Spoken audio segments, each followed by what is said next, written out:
Hi friends, welcome back to my channel. ഒരു പുതിയ വീഡിയോയിലേക്ക് എല്ലാവർക്കും സ്വാഗതം. ഈ ചാനൽ ആദ്യമായിട്ട് കാണുന്ന ആരെങ്കിലും ഉണ്ടെങ്കിലൊന്ന് സബ്സ്ക്രൈബ് ചെയ്യാൻ മറക്കരുത്. കൂടാതെ നിങ്ങൾക്ക് വീഡിയോ ഇഷ്ടമായ ലൈക്ക് ചെയ്യാനും ഷെയർ ചെയ്യാനും മറക്കരുത്.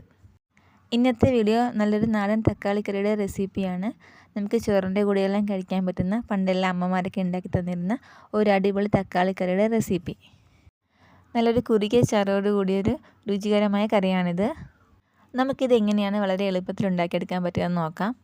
ഇതിനു വേണ്ടി ഏകദേശം ഒരു 4 തക്കാളിയാണ് ഞാൻ എടുത്തിരിക്കുന്നത്. ഇവിടെ എടുത്തിരിക്കുന്നത് മീഡിയം സൈസ് തക്കാളിയാണ്, അതുകൊണ്ടാണ് 4 എണ്ണം എടുത്തത്.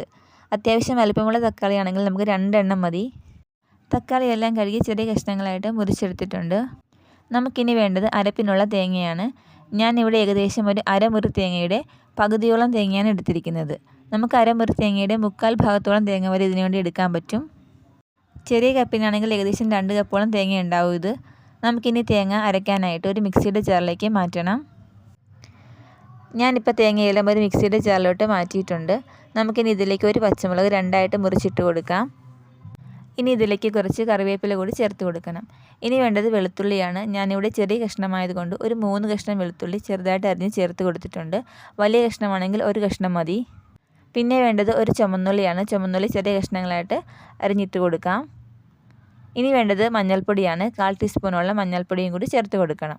ഇനി നമുക്ക് അരയ്ക്കാൻ ആവശ്യത്തിനുള്ള വെള്ളം ഒഴിച്ചു കൊടുക്കാം. ഞാനിവിടെ ഏകദേശം ഒരു 1/4 ഗ്ലാസ്സോളം വെള്ളം, അതായത് ഒരു 150 ml വെള്ളമാണ് ഒഴിച്ചു കൊടുക്കുന്നത്. വെള്ളം കൂടി ചേർത്തിട്ട് നമുക്ക് നല്ല ഫൈനായിട്ട് അരച്ചെടുക്കാം. നമ്മൾ സാധാരണ മീൻ കറിക്കെല്ലാം അരയ്ക്കുന്നത് പോലെ നന്നായിട്ട് അരച്ചെടുക്കണം. നമ്മുടെ അരപ്പ് റെഡിയായിട്ടുണ്ട് ഇവിടെ. ഇനി ഒരു ചട്ടി അടുപ്പത്ത് വെച്ച് നന്നായിട്ട് നമുക്ക് ചൂടാക്കിയെടുക്കാം. ചൂടായിട്ട് വരുമ്പോഴേക്കും ഏകദേശം ഒരു 4 ടേബിൾ സ്പൂണോളം എണ്ണ ഒഴിച്ച് കൊടുക്കാം. ഞാനിവിടെ വെളിച്ചെണ്ണയാണ് എടുത്തിരിക്കുന്നത്. എണ്ണ നന്നായിട്ട് ചൂടായിട്ട് വരുമ്പോഴത്തേക്കും നമുക്കതിലേക്ക് ഒരു 1/2 ടീസ്പൂണോളം കടുകിട്ട് പൊട്ടിച്ചെടുക്കണം. കടുക് നന്നായിട്ട് പൊട്ടി വരുമ്പോഴേക്കും നമ്മൾ നേരത്തെ അരിഞ്ഞു വെച്ചിരിക്കുന്ന തക്കാളി നമുക്കിതിലേക്ക് ചേർത്ത് കൊടുക്കണം. പിന്നെ വേണ്ടത് ഒരു പച്ചമുളകാണ്. ഒരു പച്ചമുളക് കീറിയത് നമുക്ക് ചേർത്ത് കൊടുക്കാം. നമ്മൾ നേരത്തെ ഒരു പച്ചമുളക് അരപ്പിൽ അരച്ചിട്ടുണ്ട്, അതുകൊണ്ട് നമുക്കിപ്പോൾ ഒരു പച്ചമുളക് മതി.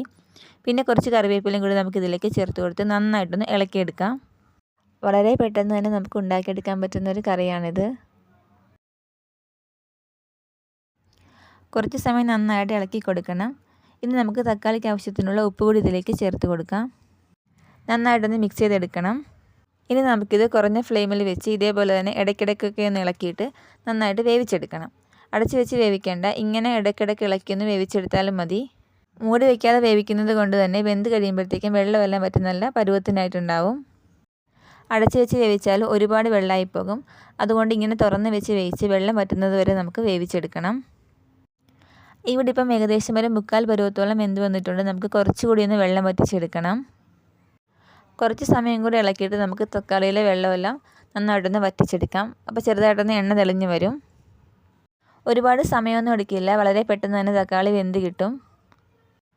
നന്നായിട്ട് വെന്തിട്ട് തക്കാളിയുടെ വെള്ളമെല്ലാം വറ്റി പാകത്തിനായിട്ടുണ്ട്. നമുക്കിനി ഇതിലേക്ക് നേരത്തെ അരച്ച് വെച്ചിരിക്കുന്ന അരപ്പ് ചേർത്ത് കൊടുക്കാം. അരപ്പ് ചേർത്തിട്ട് നന്നായിട്ടൊന്ന് ഇളക്കി എടുക്കണം.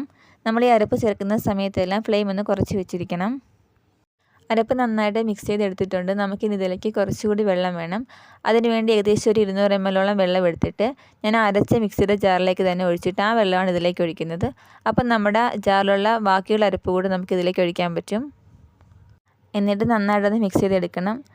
പിന്നെ ഈ അരപ്പിന് ആവശ്യത്തിനുള്ള ഉപ്പ് കൂടി നമുക്ക് ചേർത്ത് കൊടുക്കാം. കറിക്ക് ഇപ്പോൾ ഏകദേശം ഒരു 1.25 ഗ്ലാസ്സോളം വെള്ളം, അതായത് ഒരു 350 ml വെള്ളമാണ് നമ്മൾ എടുത്തിരിക്കുന്നത്. അരച്ച സമയത്ത് നമ്മളൊരു 1/4 ഗ്ലാസ് വെള്ളവും പിന്നെ ഇപ്പോൾ ഒരു 1 ഗ്ലാസ് വെള്ളം കൂടി ചേർത്ത് കൊടുത്തിട്ടുണ്ട്. അത്രയും വെള്ളം മതി. ഇനി ഇതിൻ്റെ ഫ്ലെയിം ഒന്ന് കൂട്ടി വയ്ക്കണം. ഫ്ലെയിം കൂട്ടുന്ന സമയത്ത് പെട്ടെന്ന് തന്നെ നമ്മുടെ കറി തിളച്ച് വരും. ആ സമയത്ത് തന്നെ ഇത് ഓഫാക്കി വയ്ക്കണം. ഒരുപാട് സമയം തിളയ്ക്കേണ്ട. തിളയൊന്ന് പൊട്ടി വരുന്ന സമയത്ത് തന്നെ നമുക്ക് ഫ്ലെയിം ഓഫ് ചെയ്ത് കൊടുക്കാം.